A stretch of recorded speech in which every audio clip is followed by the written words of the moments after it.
নমস্কার বন্ধুরা, shout with Dipanjan চ্যানেলে আপনাদের সকলকে স্বাগত জানাই। আপনারা শুনছেন শ্রীমদর্শন। শ্রীমদর্শন 16টি খণ্ডে সম্পূর্ণ। ভগবান শ্রীরামকৃষ্ণদেবের অপার অনুগ্রহে এই গ্রন্থের প্রথম ভাগের প্রথম সংস্করণ 1366 বঙ্গাব্দে ও ইংরেজির 1960 খ্রিস্টাব্দে প্রকাশিত হইয়াছিল। তদবধি ভক্তগণের চাহিদাতেই একের পর এক সংস্করণ প্রকাশ করা সম্ভব হইতেছে। শ্রীমদর্শনের মূল আবেদন, গৃহে বাস করিয়া কি প্রকারে দেবভাবে জীবনযাপন করা যায়, কিভাবে বেদ বর্ণিত উপায়ে সুখ দুঃখ সমভাবে গ্রহণ করিয়া সংসারে শান্তিতে বাস করা সম্ভব হয়। এই পুস্তকে আছে পরমহংসদেবের ও মায়ের কিছু নূতন কথা, আর স্বামীজি প্রমুখ অন্তরঙ্গ সন্তানদের কথা, আর আছে কথামৃতকার দ্বারা কথামৃতর ব্যাখ্যা এবং শ্রীরামকৃষ্ণ জীবনালোকে উপনিষদ, গীতা, ভাগবত, পুরাণ, বাইবেল আদি শাস্ত্রের আলোচনা।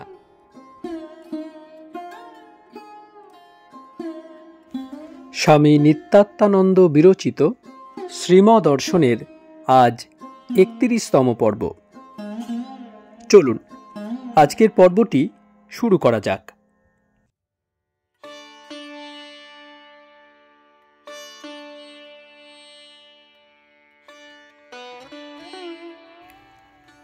ব্যাকুল হয়ে কাঁদতে হয় আর প্রার্থনা করতে হয়।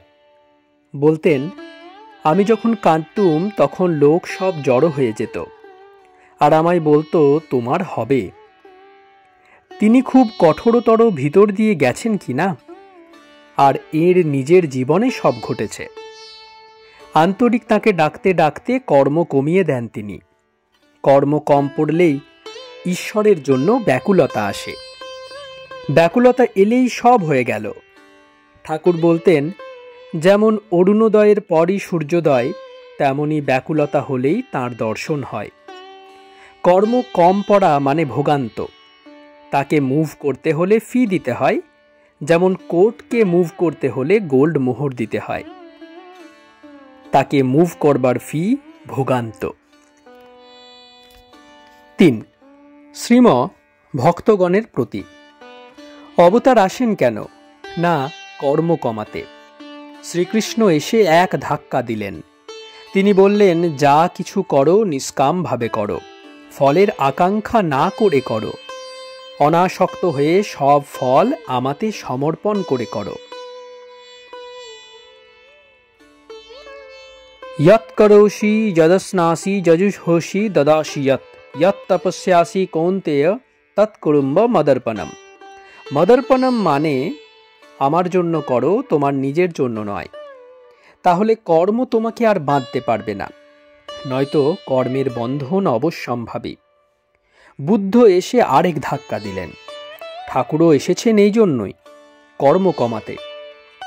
তিনি প্রতিজ্ঞা করে বলেছেন, সম্ভবামি যুগে যুগে, অর্থাৎ আমি যুগে যুগে মানুষ শরীর ধারণ করে অবতীর্ণ হই আর সোজা পথ বলে দিই।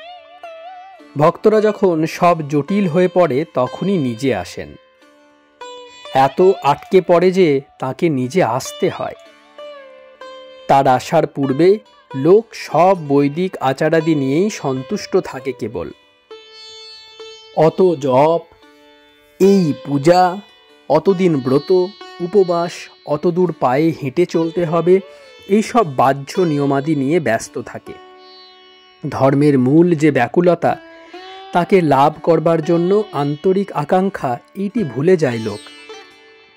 তিনি এসে এসব বদলে দেন, বাহ্য কর্ম কমিয়ে দেন, আন্তরিক কর্ম, ব্যাকুলতা বাড়িয়ে দেন। তিনি এসে বলেন, আমাকে আন্তরিক চিন্তা করো, আমার শরণ নাও, আমি তোমাদের সোজা পথে শীঘ্র নিয়ে যাব। নূতন কাজে যাতে জড়াতে না হয় সেই পথ দেখিয়ে দেন। অবতার যখন আসেন বড্ড সুযোগ, সব সহজ করে দেন, সোজা রাস্তা দিয়ে নিয়ে যান। আরেকটি কথা বলতেন ঠাকুর, এত সব কর্ম বিশ্ব পরিচালনে কল্পান্তে সব গুটিয়ে নেন, সব নীরব। বলতেন, মায়ের নেতা কাঁথার একটা হাঁড়ি আছে, তাতে সব বীজ তুলে রেখে দেন। বড় জিতেনের প্রতি দেখেননি গিন্নিরা সব রাখে, শশা বিচি, কুমড়ো বিচি, সমুদ্রের ফেনা, এইসব হাঁড়িতে তুলে রেখে দেয়। ঠিক তেমনই আবার যখন ইচ্ছে হয় তখন সব বীজ ছড়িয়ে দেন ব্রহ্মাণ্ডময়, তার ভাবও রাশি। কি ম্যাজেস্টিক প্ল্যান, উচ্চ পরিকল্পনা। বাইরে থেকে মনে হয় যেন বিশ্ব অটোমেটিক, কিন্তু তা নয়, সব তাঁর ইচ্ছেতে চলছে। এইটি বুঝতে পারলেই সমস্যা প্রায় সমাধান হয়ে গেল। যখন যে অবস্থায় থাকা যাক, আনন্দে থাকতে পারে মানুষ। তাঁর ইঙ্গিতে সব চলছে, এটা ভুলে যাওয়াই যত সব দুঃখের কারণ। তিনি যন্ত্রী, মানুষ যন্ত্র। এই যে সৌরমণ্ডল দেখছেন, যার জন্য আমরা বেঁচে আছি, সব তখন বন্ধ হয়ে যায়। এই সূর্য, নেপচুন, ইউরেনাস, সপ্তর্ষি এত সব কাজ করছে, কল্পান্তে সব নীরব। কল্পান্ত মানে ব্রহ্মার এক অহোরাত্র, অর্থাৎ 432 কোটি বৎসর। স্বগত। আবার মানুষের কি বুদ্ধি দিয়েছেন, বৈজ্ঞানিকরা কত তত্ত্ব বের করে ফেলেছেন। পৃথিবী থেকে সূর্যের দূরত্ব, আকার, নেপচুন তথা বরুণ 13,000 বৎসরে সূর্যকে একবার প্রদক্ষিণ করে, এই সব কথা এই বুদ্ধি দিয়ে স্থির করে ফেলেছে। এক বিন্দু বুদ্ধিতেই এই, আর তার বিরাট বুদ্ধি, কি ব্যাপার! বুঝতে পারলেন কিছু জিতেনবাবু? সপ্তর্ষি দেখবেন ধ্রুবের চারিদিকে ঘুরছে, রাত দিন ঘুরে 4 রাইট অ্যাঙ্গেলস অর্থাৎ 4 সমকোণ তৈরি করে। শ্রীম কিছুকাল চুপ করিয়া রহিলেন, পুনরায় পূর্বানুবৃত্তি আরম্ভ করিলেন। শ্রীম ভক্তদের প্রতি। অবতার এসে সব সোজা করে দেন। খ্রাইস্ট বলেছিলেন, ask and it shall be given unto you, seek and ye shall find, knock and it shall be opened unto you. আন্তরিক ব্যাকুল হয়ে তাকে বলো, অনলস হয়ে চেষ্টা করো, তিনি নিশ্চয় মনোবাসনা পূর্ণ করবেন, দর্শন দেবেন। খ্রাইস্ট এই সোজা পথ, প্রার্থনার পথ দেখিয়েছিলেন। এখন ঠাকুর এসেও এই কথাই বললেন, আন্তরিক তাকে বলো, তিনি সব করে দেবেন, তোমায় কিছু ভাবতে হবে না। খ্রাইস্ট নিরক্ষর ছিলেন, ঠাকুরও প্রায় তাই। খ্রাইস্টের সম্বন্ধে বড় বড় ডক্টরস অফ থিওলজি সবিস্ময়ে বলতেন, isn't this the carpenter's son? Whence then hath this man all these things? Never man spake like this man, for he taught them as one having authority. ইনি কি সূত্রধর যোসেফের পুত্র? নিরক্ষর হয়ে এত জ্ঞান কোথা থেকে এলো? আমরা তো এমন গভীর জ্ঞানের কথা কোথাও শুনি নাই। তখন তার বয়স ছিল 12 বৎসর মাত্র। ঠাকুরের কাছেও বড় বড় পণ্ডিতগণ কেঁচো হয়ে থাকত। দিগ্বিজয়ী লোক হাত জোড় করে বসে থাকত। অবতার যখন কথা কন, তখন জগৎ স্তম্ভিত হয়ে যায়। 4. শ্রীম কি ভাবিতেছেন, পুনরায় কথা বলিতেছেন। শ্রীম ভক্তদের প্রতি। ব্রহ্ম বৃহ ধাতু থেকে হয়েছে, মানে বড় জিনিস। জন্মাদস্য ইয়ত বলেছেন, যা থেকে জগতের সৃষ্টি, স্থিতি, বিনাশ হয়, তাঁর নাম ব্রহ্ম। তিনি সব করেন, আবার সব গুটিয়ে নেন। তা থেকেই আসে, তাঁতেই যায়। তিনি কর্ম তুলে রাখেন মাকড়সার মতো, জাল বোনেন, আবার সব সুতো গুটিয়ে নেন কল্পান্তে, আবার বোনেন। এই চলছে নিত্য, এর বিরাম নাই। নূতন সৃষ্টি যখন আরম্ভ করেন, তখন সকলকে কোঅপারেশন করতে ডাকেন। শুকদেব সমাধিমগ্ন, তাকে ডেকে আনলেন। ভাগবত অর্থাৎ তার কথা জগৎকে শোনাতে হবে। এখানে নন কোঅপারেশন নেই। তার কার্যে সকলকেই কোঅপারেট করতে হয়, লীলার সঙ্গী হতে হয়। নূতন সংসার পাতবার সময় সকলকেই কর্ম করতে হয়। কর্ম আর কি? দেহ ধারণ করার নামই কর্ম। দেহ মানে কর্ম। কাম, ক্রোধাদি এগুলি কি? এইগুলি তো কর্মে প্রবৃত্ত করায়। সমাধি জীবের সহজ অবস্থা, কর্ম তার বিপরীত। সমাধি ও কর্ম বিরুদ্ধ অবস্থা। বড় জিতেন, আগে কর্ম কি করে কমানো যায়? দিন দিন যে বেড়েই চলেছে। শ্রীম, ডাক্তারের কথা শোনা, ঠাকুরের কথা পালন করা। তিনি বলতেন, গৃহস্থের বউ পেটে তার ছেলে হয়েছে 6 মাস, তখন শাশুড়ি অনেক কর্ম কমিয়ে দেয়। 7 মাসে আরেকটু কমল, 8-9 মাসে প্রায় সব কমে গেল, 10 মাসে সম্পূর্ণ ত্যাগ হয়ে গেল। পেট থেকে যখন ছেলে বেরোলো তখন ওটি নিয়েই নাড়াচাড়া করে। একদিকে যেমন এগুবে, অন্য দিক থেকে তেমনই পিছুবে। তার দিকে এগোলে কর্ম ক্রমশ ত্যাগ হয়ে যায়। আবার সমাধিতে একেবারে ত্যাগ, সম্পূর্ণ ত্যাগ। তারপর কতকগুলি কর্ম রাখে কেবল দেহ ধারণের জন্য, যেমন স্নানাহার, শৌচ, নিদ্রা। আর কতকগুলি থাকে লোকশিক্ষার জন্য, যেমন জ্ঞান, ভক্তি, তার নাম, গুণকীর্তন, এইসব।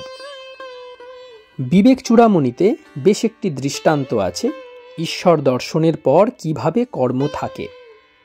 একটি 5 বছরের শিশু ঘুমিয়ে পড়েছে, মায়ের রাঁধতে দেরি হয়ে গেছে। ঘুমন্ত শিশুকে মা তুলে নিয়ে যাচ্ছে খাওয়াতে। শিশু হাত পা ছুড়ছে, কিন্তু মা ছাড়ছে না। তারপর মুখে আহার দিচ্ছে, নিচ্ছে না। তখন জোর করে গুঁজে দিচ্ছে। আর কি করে? তখন ঠেকে অনাসক্ত হয়ে খায়।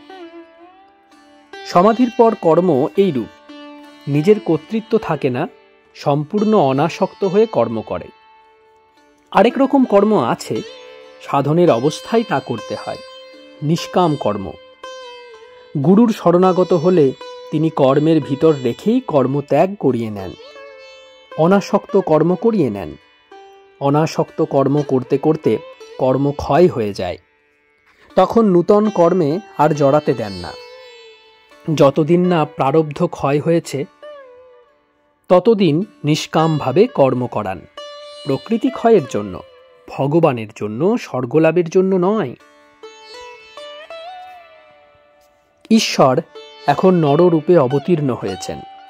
তিনি সদ্গুরুরূপে ভক্তদের কর্ম কমিয়ে দিয়েছেন। তার সব জানা আছে, কোন হাঁড়িতে কি। যার যেরূপ প্রকৃতি, তাকে তেমনই কর্মে নিযুক্ত করেছেন ভোগান্তের জন্য। অনাসক্তভাবে সব করিয়ে নিচ্ছেন, যাতে তার জন্য ব্যাকুলতা হয় শেষে। এখন যাদের হবে না, বুঝতে হবে তাদের কপাল মন্দ। বড্ড সুযোগ, সব টাটকা। পূর্বে গুরু কেন এক এক শিষ্যকে এক এক রকম উপদেশ দিতেন? প্রকৃতি ভিন্ন তাই। একজনকে বললেন, তুমি সন্ন্যাস নাও। আরেকজনকে বললেন, তুমি ব্রহ্মচারী হয়ে দিন কতক থাকো।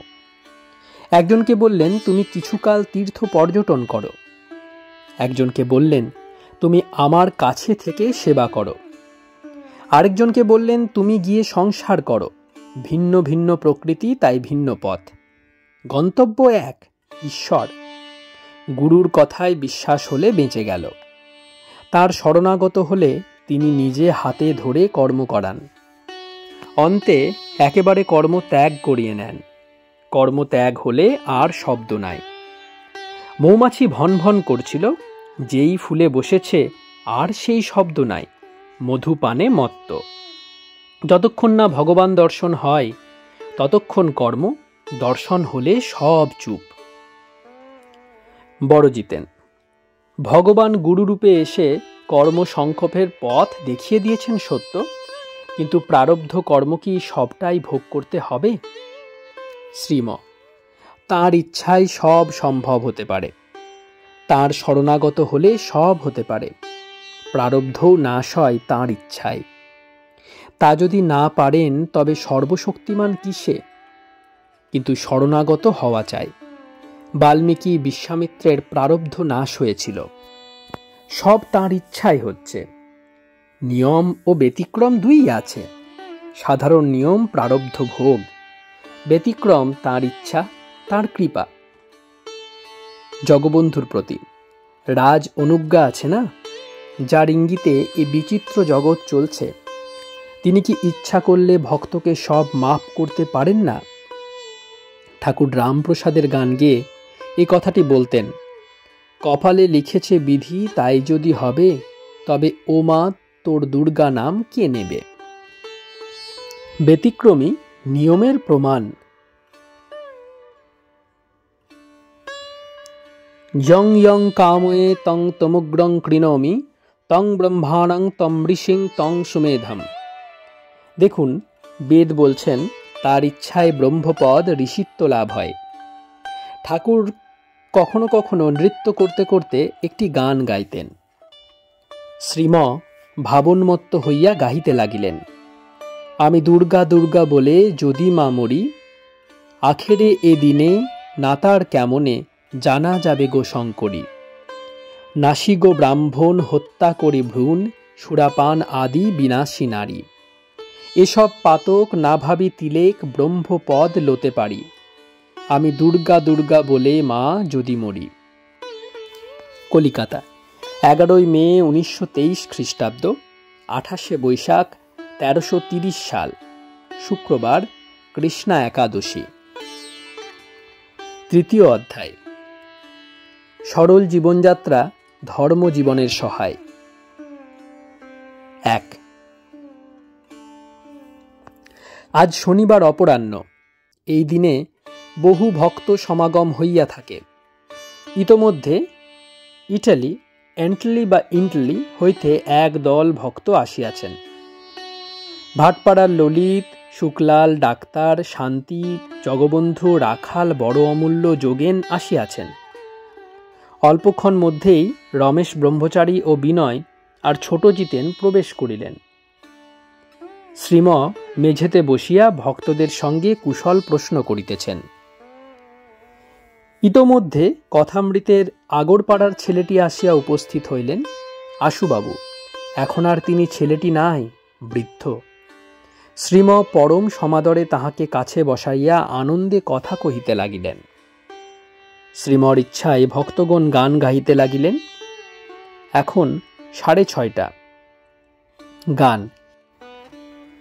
এসেছে নূতন মানুষ দেখবি যদি আয় চলে, এসেছে নূতন মানুষ দেখবি যদি আয় চলে, ও তার বিবেক আর বৈরাগ্য ঝুলি, বিবেক আর বৈরাগ্য ঝুলি, দুই কাঁধে সদাই ঝুলে, দুই কাঁধে সদাই ঝুলে। এসেছে নূতন মানুষ দেখবি যদি আয় চলে, এসেছে নূতন মানুষ দেখবি যদি আয় চলে। রমেশ ব্রহ্মচারী গাইতেছেন গান, গাওরে জয় জয় রামকৃষ্ণ নাম।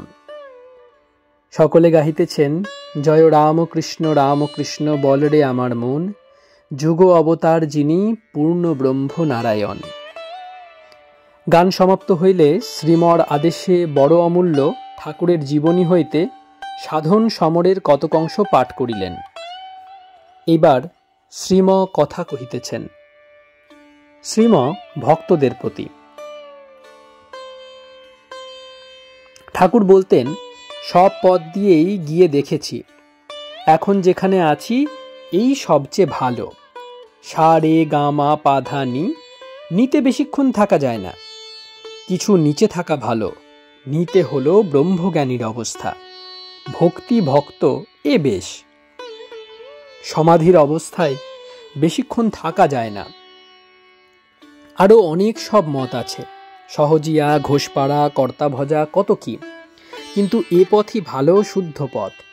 ওইসব পথেও দুই একজনের হয়েছে, তা বড় নোংরা পথ। বাড়িতে সদর দিয়েও ঢোকা যায়, আবার পায়খানার পথেও যাওয়া যায়। ওসব পথ যেমন পায়খানার পথ। আমার মাতৃভাব। কেউ কেউ প্রকৃতিভাবে রমণ দ্বারা তুষ্ট করেছেন, কিন্তু ওসব নোংরা পথ আমার কাছে মাতৃজনী। তিনি না এলে এ কথা কে শোনাতো আমাদের? কে এ পার্থক্য ধরে দিত? কার এ বহুমুখী দৃষ্টি আছে? ভাগ্যিস আমরা এই সময় এসেছিলাম, তাই এই অমূল্য কথা শুনতে পেলাম।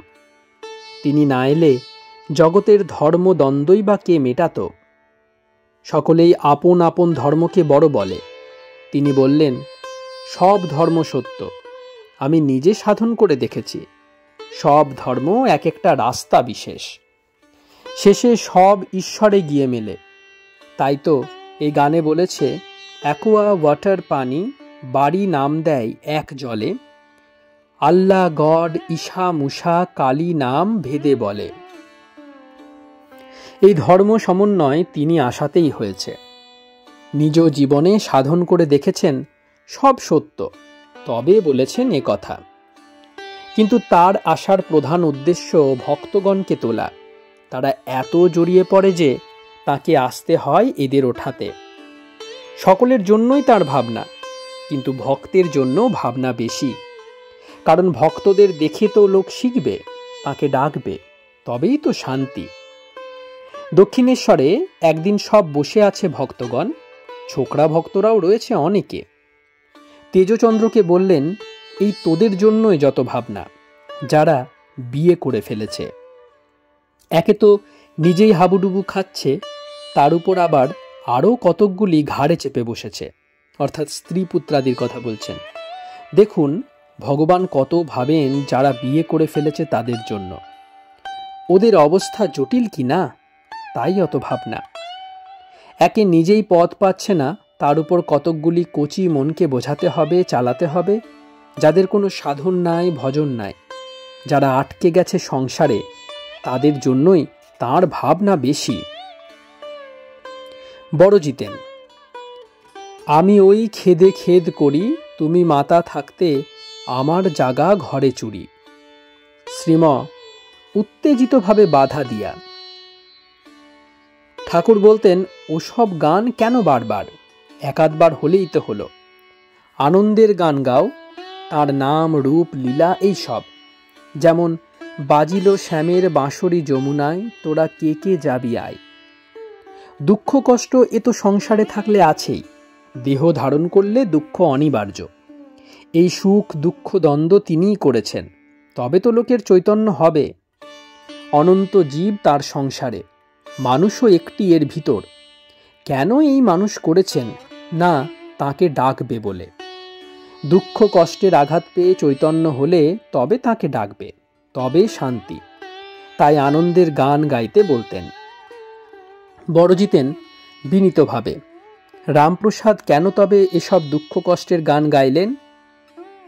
শ্রীম রামপ্রসাদ কি শুধু নিজের দুঃখে গান প্রকাশ করেছেন? তিনি আদর্শ মানুষ, মনুষ্য জাতির দুঃখ কষ্টের কথা বলেছেন এসব গানে। তিনি মনুষ্য সমাজের প্রতিনিধি।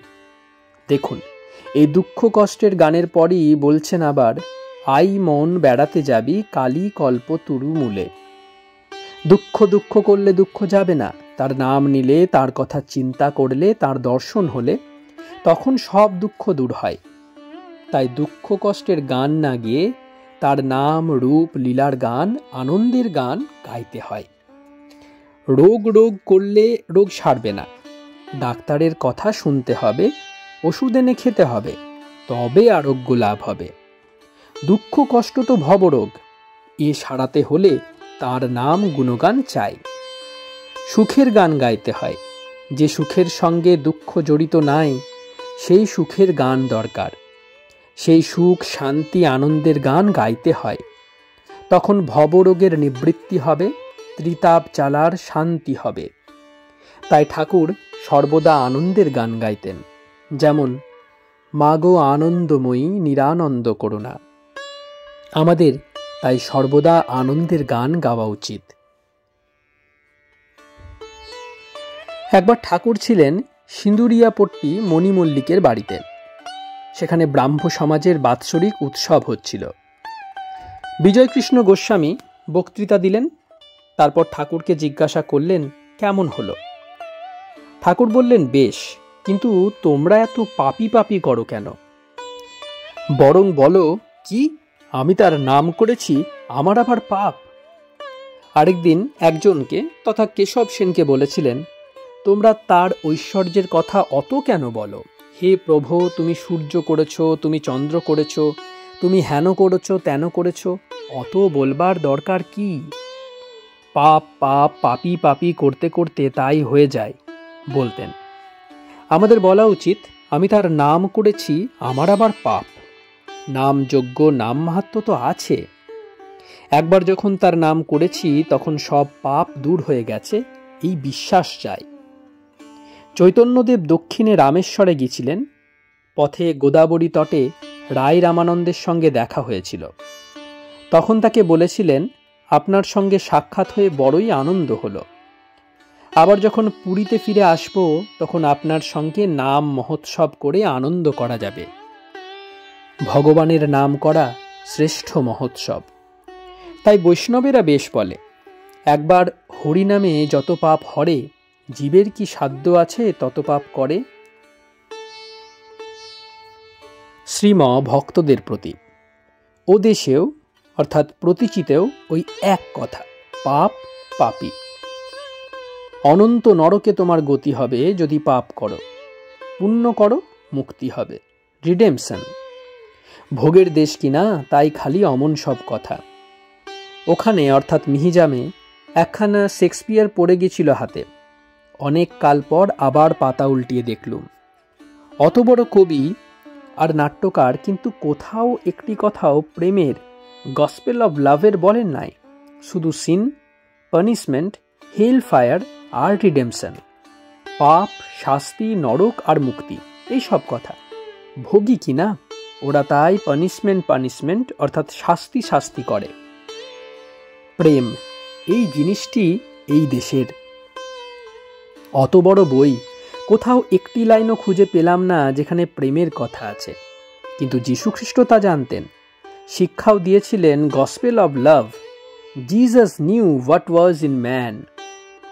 যিশু মানুষের হৃদয় বিহারী প্রেমময় ভগবানকে দেখতে পেতেন।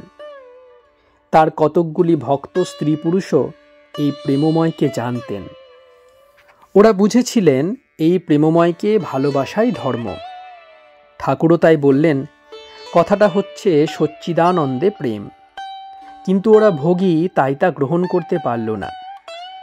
এদেশের মূল মন্ত্র ভোগ ত্যাগ করো, আর ওদের দেশের ভোগ করো। কাজে কাজেই যারা ভোগ গিয়ে আছে তারা শাস্তিকে ভয় করে, আর যারা তা চায় না তারা কাকে ভয় করবে। এই প্রথম বিশ্বযুদ্ধেও দেশের কতগুলি শ্রেষ্ঠ ব্যক্তি বুঝেছে ভোগ কি ভয়ঙ্কর। তাই তারা ভারতের দিকে তাকিয়ে আছে, দেখছে কিনা এরাই জীবন সমস্যার সমাধান করেছে ভালো। শেক্সপিয়ার বোঝেননি গসপেল অব লাভ অর্থাৎ প্রেম কি, কিন্তু কালিদাস বুঝেছিলেন। তার নাটক পড়ে দেখো, সব হাইয়েস্ট আইডিয়াল ভগবানকে নিয়ে লেখা। কিন্তু ম্যাক্স মুলার বুঝেছেন প্রেম কি। তার হিবার্ট লেকচারে ধর্মের সংজ্ঞা দিতে গিয়ে একে একে সব ধর্মকে পরীক্ষা করেছেন। শেষে চৈতন্যদেবের কথা সার বলে নিয়েছেন। চৈতন্যদেব ধর্ম ডিফাইন করেছেন, যাতে ভগবানে প্রেম হয় তাই ধর্ম। ম্যাক্স মুলার কম্প্যারেটিভ রিলিজিয়ান্সের সুযোগ্য অধিকারী। ইনি বুঝেছেন চৈতন্যদেবকে। আর ইনি তো এদেশেরই লোক কিনা। যতক্ষণ ভোগ রয়েছে ততক্ষণ তাকে ভালো লাগে না, ভোগান্তে তার জন্য ব্যাকুলতা হয়। তখন তাকে ভালোবাসতে ইচ্ছা হয়। এরই নাম প্রেম।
আপনারা শুনছিলেন স্বামী নিত্যাত্মানন্দ বিরচিত শ্রীমদর্শন। আজ 31তম পর্বটি আপনাদের কাছে পরিবেশন করলাম। আমাদের পর্বগুলি কেমন লাগছে আমাদের অবশ্যই জানান। কোনো সাজেশন থাকলে তাও জানাতে পারেন। আপনাদের বন্ধুবান্ধব ও পরিবার পরিজনদের মধ্যে আমাদের ভিডিওগুলি শেয়ার করে দিন। শাউট উইথ দীপাঞ্জন চ্যানেলটি সাবস্ক্রাইব করে দিন। ভিডিওগুলি অবশ্যই লাইক করুন এবং প্রতিদিনের আপডেট পাওয়ার জন্য বেল আইকনটি অবশ্যই প্রেস করুন। অনেক অনেক ধন্যবাদ। নমস্কার। জয় ঠাকুর, জয় মা, জয় স্বামীজি।